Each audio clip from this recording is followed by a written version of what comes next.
Sayang.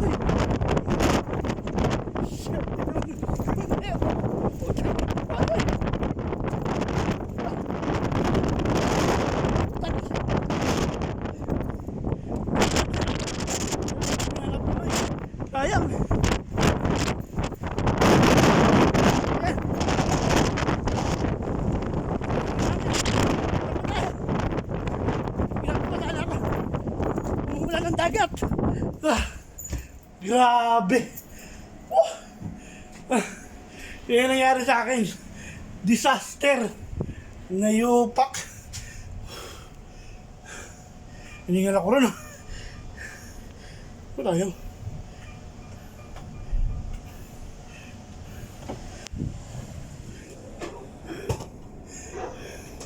Grabe ka biyahe, nakita nyo. Lakas ng hangin. Dumihan yung sombrero ko. Wisit.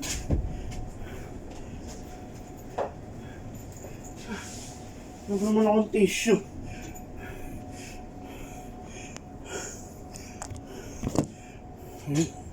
Ayaw tumaya. Ano ka biyaya? Kita nyo. Grabe oh. Tignan nyo. Lakas ng ulan. Hindi. Yan po ay hindi po ulan yan. Yan po yung galing sa likod kasi lakas ng hangin. Hindi, yung dagat umaahon. Umaahon. Yan. Tignan, nakikita nyo. Yan. Tapos yung mga pasero, lakas ng loob. Sasakay sa barko. Nakakatakot kaya. Hiningal ako, grabe. Ang lakas. Suntik pa ako madulas. Takda sana. Yawa. Ano ba yun? Ano ka biyaya? Ako po'y kita nyo naman.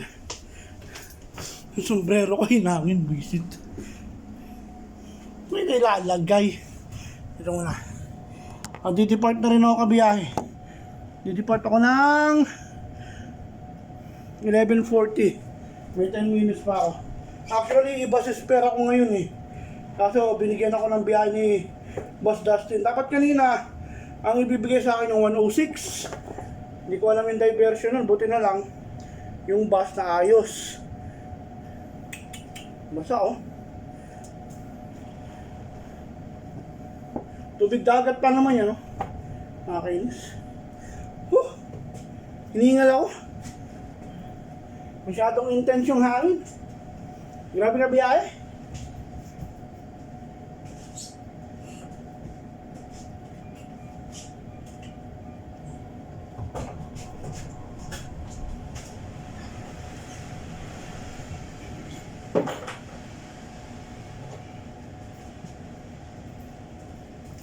Pwede na kita.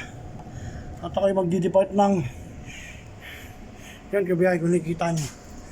Sobrang nandito ako ngayon sa ferry sa Sirkewa. Ayan o. Hindi nyo na kasi makita yung lakas ng ano. Yung ang pabalik ko na 42. Sana walang masyadong pasahero. Ang problema ngayon, traffic masyado sa Hamron. Ang dami pa rin roadworks. Oh my God, nagulong buko.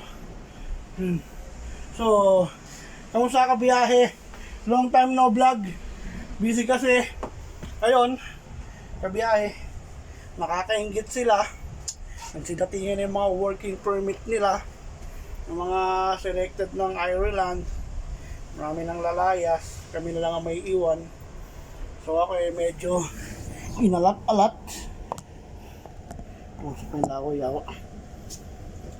Inalat-alat kasi nga hindi ako selected. Ang na-select yung mga nakatimbre. So, tsaga muna tayo dito. May trabaho pa naman. Tsaka nandito yung pamilya ko. Pero sila naman yung nagpupusyar. Pero sana nga, gawin sana talagang rito. Kahit 10 euro lang sana, gawin lang nilang 10 euro. Wala naman benefits kasi, ba't kasi kinokontra pa eh. 10 euro lang, hindi naman kalakihan yung 2 euro. Wala na ba kami? 7.52. So, hindi naman masyadong kalakihan yung €2.40 na idadagdag nila, bakit ayaw pa nilang idagdag, di ba, kabiyahe? So kaya maraming nag-aalisa na driver. So ngayon, yung mga tumakas sa Poland na mga bago, shoutout pala, yung mga nasa Poland, kawawa naman, masyado kasi silang nagdidesisyon. Hindi kasi sila nakikinig sa mga advice ng ibang Pilipino. Yun na nangyari. So yun, tulad ng isang kasama ko na kulit ko sa barin, si Rowel. Sumama na tumakas. So ngayon, tumakas din sila ron. Pumasok sila ng factory, hindi rin sila mapapapilan. Ayaw nilang maniwala. Kasi si Norman, ganun na nangyari kay Norman. Magpa-factory. Kasi nga, ang MPT daw, hindi ko lang alam kung totoo yun, sumulat, nagtimbre raw sa buong EU ba o Europe, EU, na lahat ng mga tumakas ipapahuli at ipapadeport sila at pagbabayaran sila per head ng hindi ko alam sabi 11 o yun narinig ko €11,000 parang ganun. So yun, imbes na andito na sila, nagmamaneho na sila kasi alam mo yun lang ang pangit talaga sa ugali ng ibang Pilipino, masyadong nagdidesisyon nang wala sa lugar. Hindi, ang Pilipino kasi hindi makontento walang kaligayahan. May mga yung iba, may mga paninindigan na kasi ako naranasan ko na sumama kami sa strike sa barin, hindi rin kami nanalo. Yung inirereklamo ba yung itaas yung sahod. Pero dito naman okay kasi ang ayaw nila maraming kaltas, kami nga pinagdaanan namin. Actually dapat ang sisi nila yung agency ng Sunway. Yung talagang sisi nila kasi ang pamasahe, ang airfare bali sa talaga dito sa MPT yun. Kaso ewan ko sa Sunway, nuknukan ng kasi, pero kami pinagtyagaan lang namin, ganun, natapos na hanggang sa okay naman ang sinasahod namin ngayon. Yung iba kasi hindi makapaniwala sa mga kinakaltas.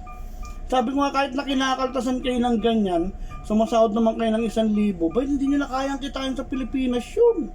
Hindi na nila kayang kitain sa Pilipinas yun. Kahit mag Middle East pa sila, yung ganun. Hindi na talaga. Wala alam mo mga Pilipino kabiyahe, masyadong mapagdesisyon. Hiningal ako. Maingay ka. So yun nga. So long time no vlog kabiyahe. Ano nangyari sa buhok ko, tingnan mo. Pero ako napipil ko talaga, naiinggit ako. Hindi mawala yung inggit. Naiinggit ako sa kanila. Sila'y papalaot na papuntang ay. Yung buhok ko. Napakaswerte nila. Bagay. Ako sana ano na rin nun hindi natuloy kasi nga nagda-doubt ako dahil nga sa kapatid ko, kukunin ko yung kapatid ko Kaya siguro hindi ako ma-select dahil nga nagda-doubt ako dahil sa kapatid ko. Pero sana makarating na yung kapatid ko rito. Kukunin ko yung kapatid ko tsaka yung bayaw ko. Hanggang sila, para may kasama yung mag-ina ko. Tapos, saka ko na-invite yung mag-ina ko after mga siguro 6 months, pag nakarating lang ay. Tapos daw ngayon, ang Germany, wala na raw may magagawa na raw ng solusyon yung sa age limit, yun ang sinasabi. So, paano ka biyahe? Buongiorno, ciao.